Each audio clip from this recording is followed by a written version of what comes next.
অবশেষে আমিও সেই ভাইরাল গাছটি পেয়ে গেলাম। এটাকে কিন্তু আমরা ছোটবেলায় চামচিকের গাছ বলতাম, আর এই গাছটা দিয়ে চিংড়ি মাছ বানাতাম, কিন্তু কখনোই ভাবিনি এই গাছটাও চুলের যত্নে ব্যবহার হয়। সকালে ঘুম থেকে উঠেই দেখি ধুম বৃষ্টি নেমেছে, আর সেদিনকার বট গাছটা আমি একটা বোতল কেটে তার ভিতরে মাটি দিয়ে রেখে দিয়েছি, বের হয়নি, এই জন্য টব আনিনি। টব এনে টবেই বসাবো। খুব বৃষ্টি হচ্ছিল, দেখো ব্যালকনিতেও জল জমে গেছে।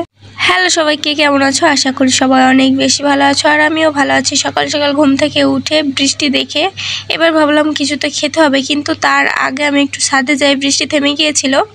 এই যে ফুলগুলো দেখলেই না মন ভালো হয়ে যায়। প্রত্যেকদিন সকাল ঘুম থেকে উঠে আগে আমি ছাদে যাই।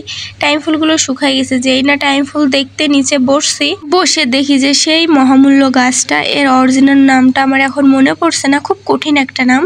আমরা এটা চামচিকে নামেই কিন্তু চিনি। এটাতে চিংড়ি মাছ বানাতাম, আগেই বললাম। কিন্তু এখন এই 2025 এসে জানলাম এটা চুলের যত্নেও ব্যবহার হয়। তো আমিও ট্রাই করব, আজকে না অন্য কোনো দিন। তো চলো আজকে সকালের খাবারটা বানানো যাক।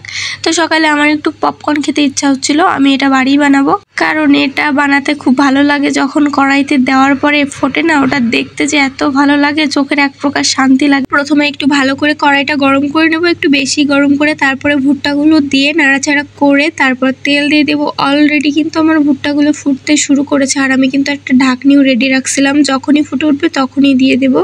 তো এই যে একটা ভুট্টা ফুটার পরেই কিন্তু আমি ঢাকনিটা দিয়ে দিয়েছিলাম, কারণ এই ভুট্টাগুলো অতিরিক্ত ছোটে, আর ছুটে গায়ে লাগলেই কিন্তু সাথে সাথে ফোসকা পড়ে যাবে। এই দেখো কতগুলো ভুট্টা দিয়েছিলাম, আর এখন কতগুলো হয়ে গেছে। এইভাবে ফোটাটা দেখতে বেশি ভালো লাগে আমার কাছে।